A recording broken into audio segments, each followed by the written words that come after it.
Biblia en el libro de Juan 18, 37, versículo 37 y versículo 38. Le dijo entonces Pilato: ¿luego eres tú rey? Respondió Jesús: tú dices que yo soy rey. Yo para esto he nacido y para esto he venido al mundo, para dar testimonio a la verdad. Todo aquel que es de la verdad oye mi voz. Versículo 38, la primera parte del versículo nada más dice: y le dijo Pilato: ¿qué es la verdad? Desde hace unas semanas atrás estamos estudiando a la luz de las Escrituras lo que es la verdadera obra del Espíritu Santo en la iglesia. Esta serie titulada La obra del Espíritu se dio sobre todo por las múltiples y llamadas nuevas revelaciones, nuevas doctrinas, nuevas profecías, nuevas palabras que están invadiendo la iglesia de Cristo. Esto solamente para recapitular. La semana pasada interrumpimos un poquito esta serie de enseñanzas porque Dios nos habló acerca del nombre de remanente escogido. No se trata de nosotros, se trata de Dios siempre. ¿Cuántos dicen amén? Eso es lo que significa remanente escogido. Nosotros no hicimos nada, Él nos escogió por pura gracia. ¿Cómo podemos saber si una obra es verdaderamente del Espíritu Santo o no? Las emociones, los sentimientos son subjetivos, no nos dicen nada. Hay gente, ahorita se lo voy a volver a repetir más adelante, me tocó hace tiempo que vino una personita a la iglesia cuando ya estábamos adentrándonos más en esta situación y me decía: es que pastor, ya no se siente la presencia de Dios tan fuerte como se sentía antes. Yo no le contesté nada por respeto, pero a final de cuentas tal vez esta persona no siente y otra persona sí siente. ¿Quién tiene la razón? No podemos saberlo más que por la Escritura. ¿Cuántos dicen amén? Los sentimientos y las emociones no nos ayudan para nada. ¿Cómo podemos saber si una profecía, una palabra, una doctrina, teología nueva viene de parte de Dios? No es por los sentimientos. En la actualidad se da por sentado que los sentimientos o las emociones son los que determinan una obra del Espíritu Santo o no. Hay iglesias que critican a otras iglesias porque dicen: ahí no hay nada, ahí hay muerte, ahí están muertos espiritualmente, no tienen nada. Porque no hacemos espectáculo como muchos otros hacen, piensan que no hay nada cuando el Espíritu Santo está presente por medio de su palabra y lo menosprecian muchas veces. Cuando utilizamos esos parámetros, son totalmente subjetivos. La única manera de saber si algo viene del Espíritu Santo es por medio de la Biblia. Hace ya 300 años o un poco más, en Estados Unidos se dio un movimiento de avivamiento llamado el Gran Despertar.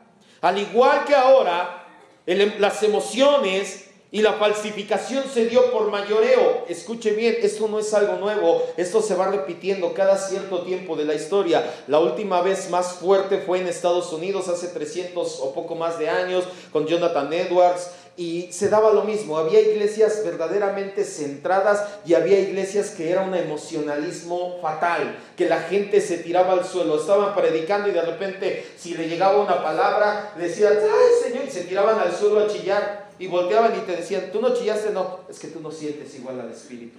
¿Eso será de Dios? No. Hay que ver la palabra. Si no viene en la Biblia, no puede ser de Dios.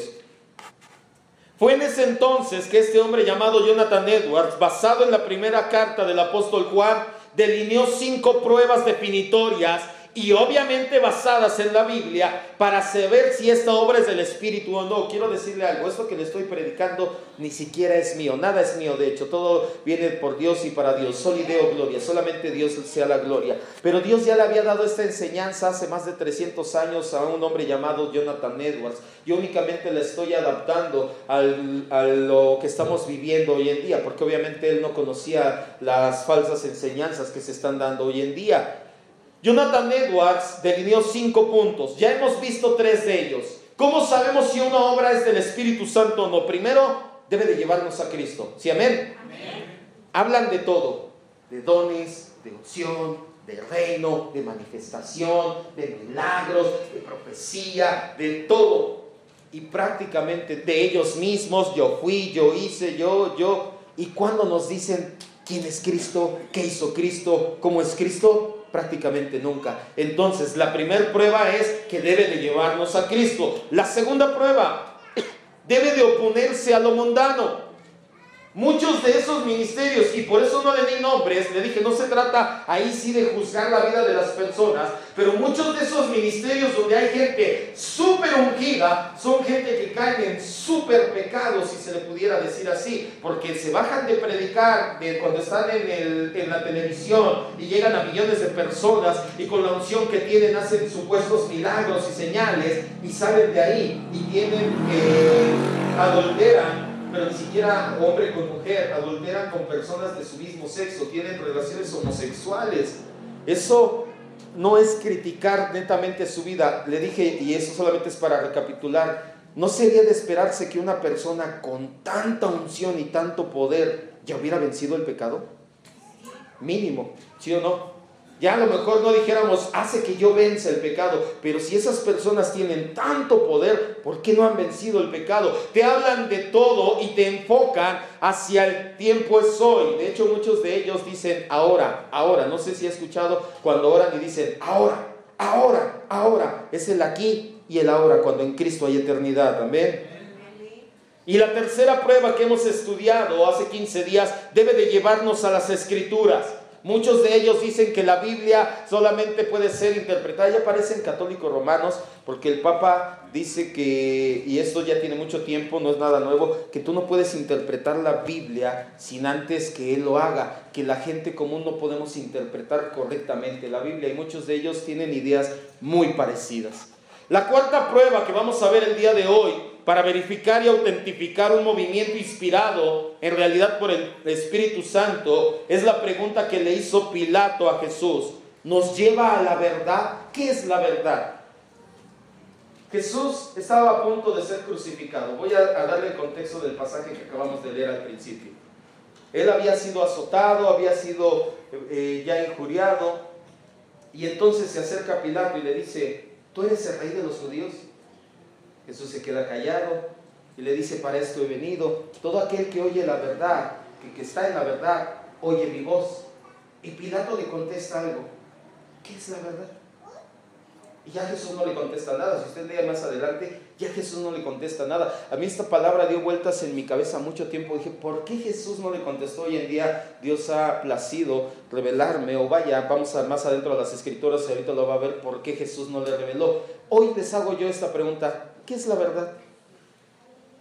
¿Lo verdadero? ¿Qué es la verdad? Javier, ¿qué es la verdad? Cristo, buena respuesta bíblicamente, pero un poquito más así. ¿Qué es la verdad? ¿Qué es, hermano? Lo que nos hace libres. Dice, y conoceréis la verdad, ¿y la verdad qué? Nos hará libres. ¿Qué, hermano?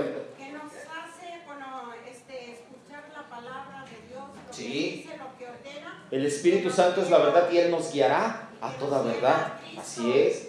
Amén.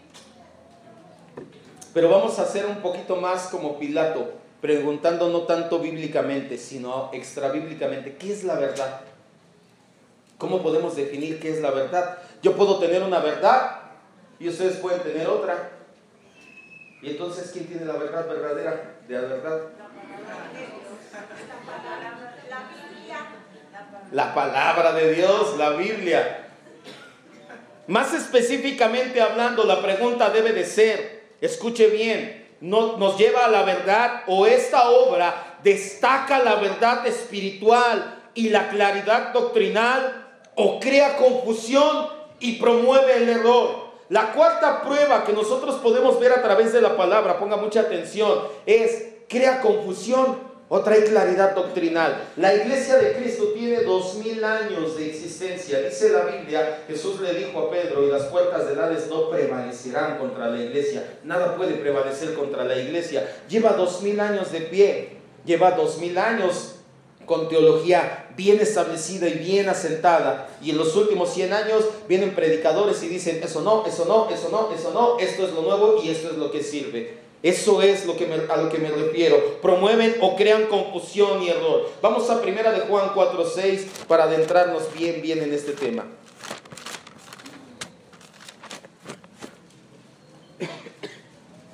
Primera de Juan 4:6. ¿Qué es la verdad?, le preguntó Pilato a Jesús. Jesús se quedó callado, no contestó nada. Ahorita entenderemos por qué.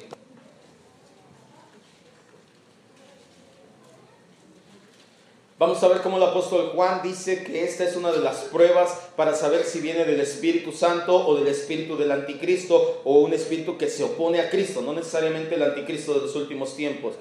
Dice: nosotros somos de Dios, el que conoce a Dios nos oye. Esto establecimos la semana antepasada, viendo que nos llevaba a la palabra, a la palabra de Dios.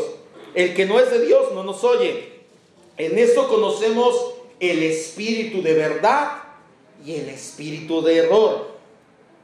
En primera de Juan 4:6, lo acabamos de ver, conocemos el espíritu de verdad y de error. El Espíritu Santo, por definición bíblica, es la verdad. Vaya a Juan 16:13. Y sí, exactamente, no podemos hacer de la verdad algo subjetivo. Yo pienso que la verdad es esto, para mí la verdad es lo otro. ¿Qué dice la Biblia acerca de la verdad? ¿Quién es la verdad? Juan 16:13. El Espíritu Santo es la verdad y Él nos lleva a toda verdad. Pero cuando venga el Espíritu de verdad, hablando de que es uno de sus títulos, Él nos lleva a toda verdad, porque no hablará de su propia cuenta, sino que hablará de lo que oyere y les hará saber las cosas que han de venir. También Jesús es definitorio o es definido como la verdad. Juan 14:6. ¿Quién lo sabe de memoria? Jesús les dijo: yo soy el camino, la verdad y la vida. ¿Y qué más? Se les olvida muchas veces la segunda parte. Yo soy el camino, la verdad y la vida. Y nadie viene al Padre si no es por mí, dice Jesús por medio de la palabra. Las obras no nos llevan a Dios, sino Cristo solamente. Jesús es la verdad, el Espíritu Santo es la verdad y Él nos lleva a toda verdad. Teológicamente se entiende por verdad a la revelación de Dios que culmina en Jesucristo y se transmite hasta nuestros días. En el Antiguo Testamento la verdad se expresa con el hebreo emet, que gradualmente derivó en amén. ¿Cuántos, cuando vemos algo que es cierto o verdadero en la palabra de Dios, decimos amén? Cristo es Dios. Amén. Estamos diciendo, esto es verdad, esto es una verdad. ¿Cuántos saben que el Espíritu Santo es Dios? Esto es una verdad. El Espíritu Santo se caracteriza porque marca un contraste con los espíritus de engaño y error. Un movimiento espiritual debe de estar definido por defender, la sana doctrina. Ponga mucha atención. Denunciar las falsas enseñanzas y rechazar la unidad superficial que da cuando alguien se contenta con el error. Un verdadero ministerio del Espíritu Santo tiene que tener estas tres características. Tiene que promover la sana doctrina, tiene que rechazar el error y tiene que rechazar la falsa unidad, porque muchas veces prefiero estar bien a decir la verdad, y esto no es bíblico. Muchos se conforman con palabras que parecen prudentes, pero que no son bíblicas al respecto de ese tema. Escuche bien, sobre todo nosotros, yo le dije la semana pasada, por la gracia de Dios, somos una iglesia de sana doctrina. No somos una iglesia perfecta, no confundan, no hay iglesias perfectas, hay iglesias sanas. Y eso es por medio de la palabra de Dios. ¿Qué pasa con las iglesias de sana doctrina y otras iglesias? Que empieza a haber choques y diferencias. ¿Por qué? Porque no podemos contentarnos con la verdad. No ponerse al error. No ponerse al error es consecuentarlo, decía Martín Lutero. No puedo callar. Muchos en estos tiempos se conforman con frases como: no juzgues su doctrina, ve su corazón. Suena muy bonito, ¿sí o no? No, pastor, es que usted juzga a Cash Luna. No juzgue su doctrina, vea su corazón. Eso no es bíblico. De verdad que no. Yo le dije y le voy a recordar, hubo un hombre llamado Arrio en el siglo III después de Cristo, que tenía un corazón muy grande. Él decía que Cristo no era Dios. ¿Sí me escuchó? Eso es una blasfemia. ¿Sabe por qué lo dijo? Porque en su corazonzote él quería que todos dijéramos: si no era Dios y era un hombre, yo puedo llegar a ser como Él. Eso era tener un gran corazón, ¿sí o no? Pero estaba muy grandemente equivocado. No podemos conformarnos. No juzgues la doctrina, ve su corazón. No somos nadie para criticar. Eso no es cierto. La Biblia dice que nosotros vamos a juzgar y a criticar, en otras palabras, como quien dice, a los ángeles mismos. Al final, todos servimos al mismo Dios. Pastor, ya no juzgue, ya no tire pedradas, ya no diga cosas de otras iglesias, porque al final todos servimos al mismo Dios. Mi Dios está en el cielo, no en mi vientre. Porque hay gente que predica para llenar su vientre, porque predica cosas bonitas para que la gente venga y deje mucho dinero, o aunque no le den dinero, pero tener 100 iglesias llena su vientre, porque llena su orgullo y decir, pues yo le doy cobertura como a 200 iglesias. Pues yo pastoreo una con mucho trabajo, porque prefiero llevarlos por los pastos de la verdad, que es la palabra de Dios. No quiero 100 iglesias, quiero hacer la voluntad de Dios siempre. Eso es lo correcto. Lo que en realidad quiso decir. Hay gente que quiere unir y dice Cash Luna, nosotros somos Jehová Junior. Y te dice alguien, no, lo que en realidad él quiso decir fue que, primera, tú conoces su corazón. Segunda, y engañoso es el corazón, ¿quién lo conocerá? Y perverso, solamente el Señor. Y segunda, yo pensé que la época de Fox ya se había acabado. ¿Se acuerdan que Vicente Fox decía una cosa y salía el vocero a componerle? Salía y decía, lo que en realidad el presidente quiso decir. No seamos fariseos, otra de las frases preferidas. No seas fariseo, hermano, déjale el juicio a Dios. No necesitamos teología, solamente necesitamos conocer a Jesús. Tú no puedes conocer a Jesús si tú no tienes una buena base teológica. No puedes conocerlo. Simple y sencillamente. Mejor amémonos unos a otros en vez de criticar. ¿No ha escuchado esa frase? Ay, es que ustedes critican mucho. Deberían de ser amor. Al cabo Dios es amor. Amén. Dios es amor. Escucha, esto lo dijo un hombre llamado Jesús Adrián Romero, esta última. Dios no está obsesionado con la doctrina. Él está obsesionado con el corazón. En primera, la obsesión es un sentimiento humano donde te crea desesperación, y Dios no está ni obsesionado ni desesperado. Y segunda, entonces, ¿qué hacemos tantas veces con la palabra? Sobre todo el apóstol Pablo cuando dice, tú predica la sana doctrina, tú ve en pos de la doctrina, tú da la buena doctrina. ¿Qué hacemos con eso? ¿Lo arrancamos? ¿Buscamos las páginas? ¿Le arrancamos? ¿O seguimos la palabra de Dios? Yo prefiero seguir a Cristo. Dios no está obsesionado con la doctrina, Él lo está con tu corazón. Tú no puedes tener un buen corazón, escucha bien, por eso es muy importante esas predicaciones si tú no tienes sana doctrina.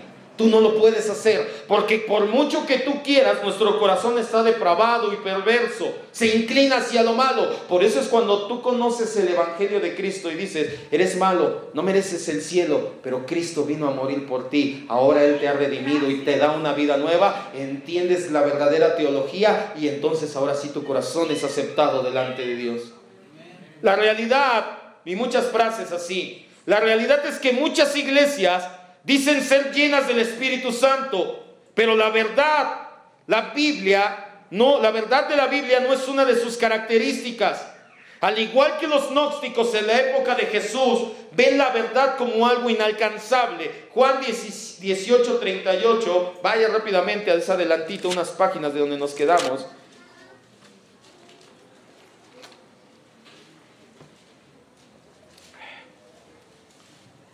Y aquí va a entender por qué Jesús no le respondió. ¿Qué le dice Pilato a Jesús? ¿Qué es la verdad? ¿Por qué Jesús no le contestó? Yo soy la verdad. Porque Pilato no esperaba escuchar eso.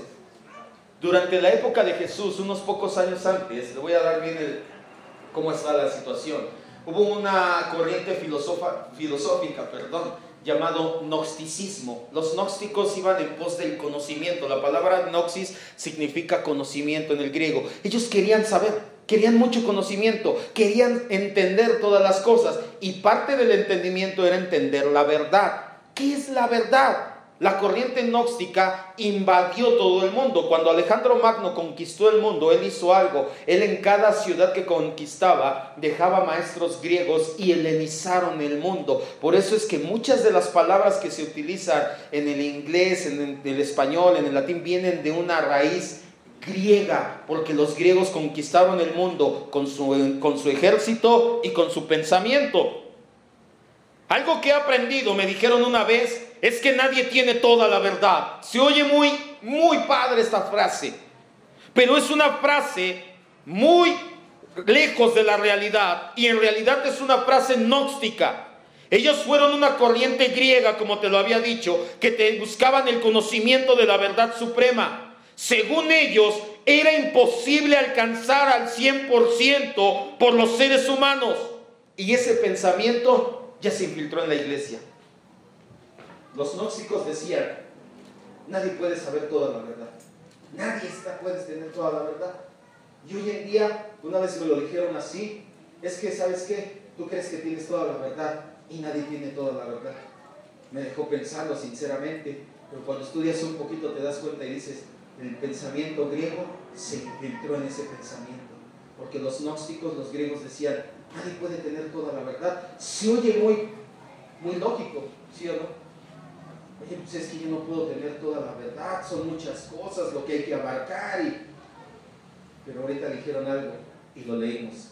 Cristo es la verdad, el Espíritu Santo es la verdad. Y si tú tienes la verdad, te va a guiar a la verdad y a la verdad y a la verdad. No va a ser que te vayas en pos del error. Pero muchas veces, por no escudriñar la palabra correctamente, nos quedamos con, sí es cierto, ¿verdad? Nadie puede tener toda la verdad. Yo te digo quién es la verdad y ya lo leímos. Cristo es la verdad y la vida. Dale un aplauso al Rey.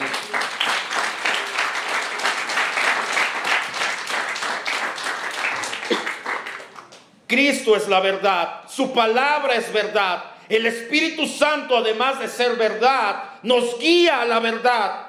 Esto no significa que somos los únicos o que somos los mejores o que no hay otra iglesia o movimiento aparte del nuestro donde no sean salvos. Significa que no es malo diferir en liturgia, pero que no podemos aceptar diferir en doctrina. ¿En qué debemos de estar de acuerdo? Si está apuntando, iba a poner una tabla ahí, ya no sirvió ahorita el proyector, no sé qué tiene, ahorita vemos. Nosotros debemos de estar, puede buscarlo en internet, esta tabla la voy a subir. Nosotros debemos de estar de acuerdo en 4 puntos, después voy a predicar de esto por separado. Teología, cristología, neumatología y soteriología. Nosotros debemos de estar de acuerdo en quién es Dios, en quién es Cristo, en quién es el Espíritu Santo. Y debemos de estar de acuerdo en la salvación. En esos 4 puntos no hay vuelta de hoja. ¿Por qué? Porque te dicen, el Espíritu Santo no es Dios, es una fuerza. No es cierto, el Espíritu Santo es Dios. ¿Cuántos dicen amén? Cristo fue un gran maestro iluminado, un gran hombre. ¿Será? Cristo es Dios. ¿Cuántos dicen amén?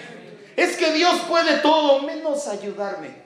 ¿Será? Dios es omnipotente. ¿Cuántos dicen amén? La soteriología, la doctrina de la salvación. ¿Nosotros somos salvos por obras? No, hermana. No, somos salvos ¿por qué? Por gracia, por medio de la fe, pues esto es un don de Dios.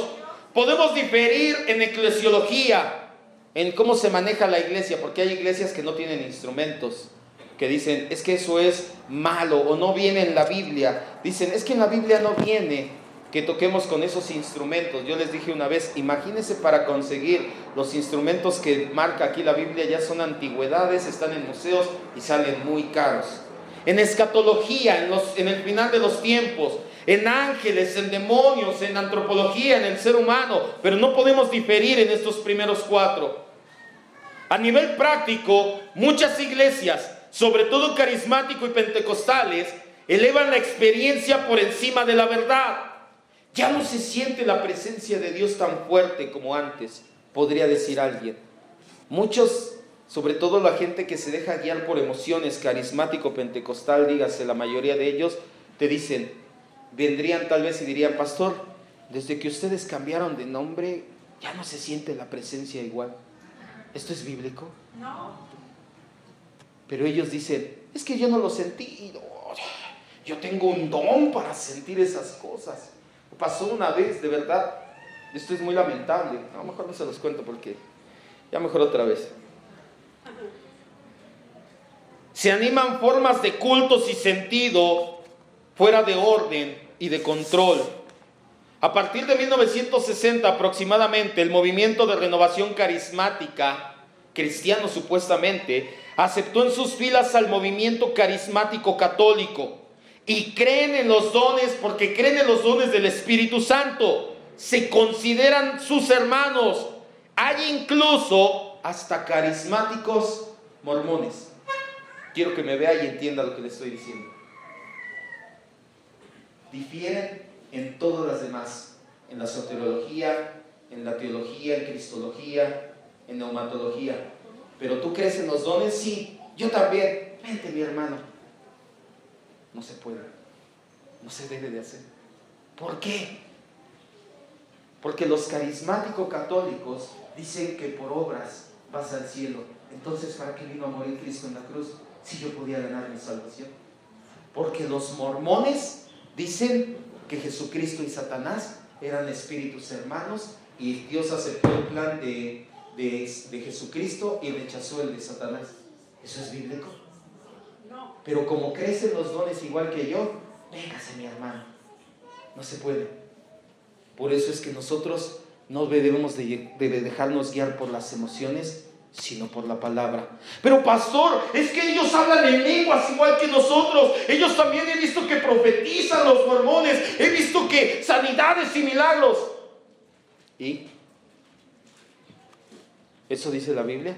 Que veamos, dice, por sus frutos o por sus dones los conoceréis. Por sus frutos. Por ejemplo, está la loca y antibíblica afirmación de Benny Hinn, que en realidad la triunidad o trinidad, como le quiera llamar, son en realidad 9 seres. 3 en el Padre, 3 en el Hijo y 3 en el Espíritu Santo. Esto es una blasfemia total. Un hombre llamado Benny Hinn se paró un día y predicó y dijo: es que la Trinidad no la han entendido bien, son 9. 3 en el Padre, 3 en el Hijo y 3 en el Espíritu Santo.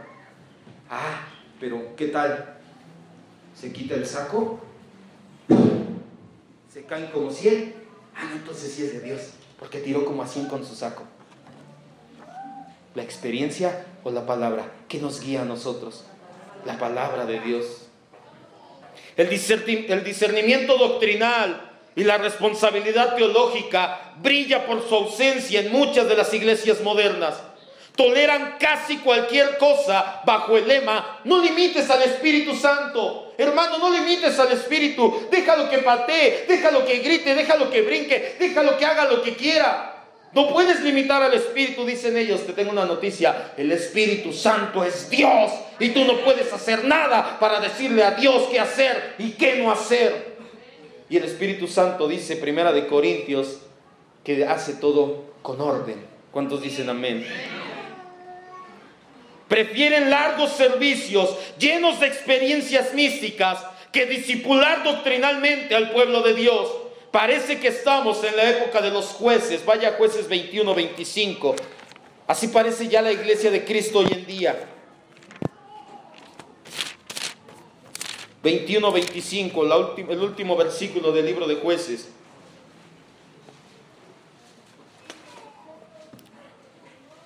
Una enseñanza, decía Martín Lutero, aunque haga llover milagros todos los días, si no es bíblica, deséchela, hágala a un lado, no le conviene, no le sirve. Jueces 21-25. Dice la Biblia: en estos días no había rey en Israel, y cada uno hacía ¿qué? Lo que le parecía. ¿Qué pasa con muchas iglesias? Que te dicen: hermano, es que es el Espíritu Santo el que se mueve como Él quiere. ¿Será bíblico eso? ¿Será cierto? Sí, el Espíritu Santo se mueve como Él quiere, pero se nos olvida algo. Él nos dejó patrones establecidos y Él se mueve conforme a su palabra. ¿Por qué? Porque si no pasa eso, que a cualquier cosa le decimos obra del Espíritu Santo en lugar de discernir si es bíblico o no. Muchos van al revés de cómo deberían de ser las cosas. En lugar de ser la Biblia quien nos diga qué hacer, ellos les dicen qué hacer a la Biblia. Primero tienen una experiencia religiosa y luego buscan apoyo en la palabra. Uno de sus líderes lo dijo de esta manera: no tome el control, no se resista, no analice, déjese, entréguese al amor de Dios. Lo puede analizar más tarde, por ahora solamente deje que suceda. Esto no es bíblico. ¿Qué pasa? Hubo un tiempo que se dio un movimiento llamado de la risa santa, que la gente empezaba, orabas por él y se tiraban al suelo, atacados de la risa. Y ya después dijeron, a ver, aquí donde dice gozo, ya tenemos, es que eso es el gozo del Señor. Así no es al revés. Lo que la Biblia dice es lo que yo hago, no lo que yo hago le voy a decir a la Biblia que me diga cómo hacerlo o que me lo respalde. Esa es la gran diferencia. Una verdadera obra del Espíritu se nutre de la sana doctrina, promueve la verdad bíblica, no la descarta o la ve como una amenaza.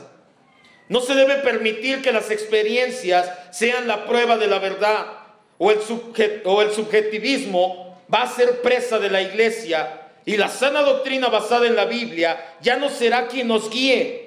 Debe de ser la verdad revelada de las Escrituras la que pruebe las experiencias religiosas. Yo no puedo decirle a Dios qué hacer. Dios me dice qué hacer por medio de su palabra. ¿Cuántos dicen amén? Diga amén. Yo no puedo hacer algo y después ir y decir, busco un apoyo bíblico, ya aquí está. No, es al revés. Lo que la Biblia dice es lo que nosotros hacemos. Esa es la gran diferencia. Muchos minimizan la doctrina por la misma razón que degradan la Biblia. Piensan que ante alguna preocupación por lo eterno y la verdad subjetiva sofocará la obra del Espíritu. Escuche bien, mucha gente no prefiere la doctrina, la sana doctrina, ni la verdad establecida bíblica, y te dicen esta frase: es que eso es meter al Espíritu Santo en una caja. Es que ustedes en esa iglesia como que ya no se siente nada. Es que su pastor ya metió al Espíritu Santo en una caja y ya no lo deja obrar. Yo prefiero que sea la palabra y la sana doctrina la que guíe nuestra iglesia, no las experiencias ni las emociones, porque si no, otro va a tener otra experiencia, otra emoción, y después, ¿quién va a tener la razón? Todos o ninguno. Prefiero mejor hacer lo que Dios dice. Ellos piensan en el ministerio del Espíritu Santo como algo que fluye libremente, infinitamente maleable, tan subjetivo como para desafiar la misma definición. Los credos, las confesiones de fe, la teología sistemática es vista como un estrecho confinamiento, sin serlo bastante flexibles como para que el Espíritu Santo obre dentro de ellos. Salen con el clásico que ya vimos, la letra mata. Gabriel, ayúdame por favor, hijo.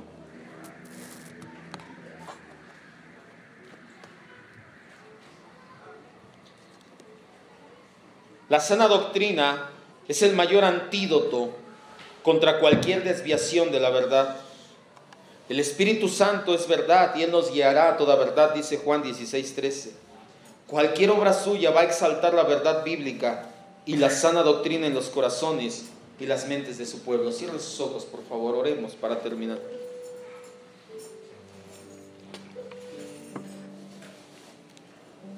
La cuarta prueba para saber si una obra es del Espíritu Santo o no es que nos va a llevar a la verdad. No de manera subjetiva, no que no se pueda tener toda la verdad, sino una verdad bíblica establecida. Nos va a llevar a tener una sana doctrina, en otras palabras. Hoy en día se ha menospreciado el discipulado basado en doctrina, porque hay muchos discipulados. Tú puedes ir a una librería cristiana y hasta Guillermo Maldonado tiene manuales de discipulado, pero no son doctrinalmente correctos, son cosas que él piensa y le busca un apoyo en la Biblia, no lo que la Biblia dice, es lo que él piensa. Si en una iglesia no está preocupada y comprometida con la sana doctrina, por mucho que se diga que en ella reina el Espíritu Santo, en realidad lo que va a reinar van a ser las emociones. No importa cuánto te digan, en mi iglesia es el Espíritu Santo el que se mueve. Ok, te creo. Dime cuál es tu doctrina, dame tu sana doctrina. ¿Qué piensas de la salvación? ¿Qué piensas del Espíritu Santo, de Cristo? Doctrina establecida no por mí, no por hombres tal cuales somos, sino por Dios mismo a través de su palabra, y que la ha dado durante 2000 años. verdades que llevan 2000 años establecidas. Iglesias que tienen un fuerte compromiso con esta verdad han delineado las llamadas confesiones de fe. ¿Qué es una confesión de fe? ¿En qué creemos? Muchos no saben ni en qué creen. Yo creo en Dios. También los demonios creen y tiemblan, dice Santiago 2:17. ¿En qué creemos? Los días miércoles estamos viendo un discipulado llamado discipulado doctrinal, ya desde hace tiempo, mucho tiempo, aún antes de entender estas verdades, lo habíamos delineado y había llegado hasta nosotros. Y ahí es donde me doy cuenta que la gracia de Dios ya nos llevaba a ser una iglesia de sana doctrina. Son 15 puntos en el discipulado, 14, porque el último, hablando de la Trinidad, se divide en dos. Son 14 puntos doctrinales que no podemos comprometer, al menos esos 14, y en los cuales le hablo de eso precisamente, de Cristo como Dios, del Espíritu Santo como Dios, de que la salvación depende única y exclusivamente de Dios, de que la palabra es la que nos guía, de la Trinidad o Triunidad. Son tres, es un Dios, tres personas, Padre, Hijo, Espíritu Santo, un solo Dios, no 9. No porque le digan que son 9 y ve que con su saco tira como a 50 o a 100, no, debe de tener la verdad. Eso solamente son emociones y es algo alejado de la palabra. Deje que la palabra y que la verdad iluminen y guíen su vida. No hay otra manera. Nosotros como seres humanos hemos nacido con naturaleza pecaminosa, predispuestos a alejarnos de la verdad. No hay nada, por mucho que uno piense que se porte bien irá al cielo, eso no es cierto. Aún la persona que mejor se porte y que más cumpla la ley, si no está en Cristo no va a ir al cielo. No lo digo yo, lo dice la Biblia. El pecado no puede estar delante de Dios. Eso Dios ya lo sabía. Por eso es que mandó a su Hijo Jesucristo a la cruz del Calvario. A nosotros nos tocaba el castigo, no a Él. Aún la historia se divide en antes y después de Cristo, porque fue tan importante y tan impactante su victoria en la cruz que creó este cambio. Lo único que tienes que hacer es dejar que Dios te haga nacer de nuevo, y tampoco haces nada ahí. Cierra tus ojos y déjame orar y decirle: Señor, hoy hazme nacer de nuevo. Si es tu gracia, dame nueva vida. Porque entiendo que una religión no me va a salvar. El único que me puede salvar eres tú. Dame hambre y sed de ti, de buscarte, de tu palabra, de oración, de congregarme. Porque esos son los rasgos distintivos de una persona que ha nacido de nuevo. Y yo quiero tenerlos, papá. Hoy te agradecemos, mi Dios, porque sabemos que tu palabra es verdad y que tú nos estás llevando a toda verdad. Eres maravilloso, mi Dios. Ni siquiera es de nosotros, solamente tu nombre sea dada la gloria. Y te pedimos únicamente una cosa, mi Dios: síguenos guiando por la verdad. Llévanos por ese sendero siempre. No dejes que nos desviemos ni a izquierda ni a derecha, papá. Llévanos siempre por el camino de la verdad. Dice tu palabra que has trazado una senda de justicia por amor a tu nombre para nosotros. Queremos andar por esa senda de justicia, Señor. Llévanos por toda verdad, papá. En el nombre de Jesucristo. Amén.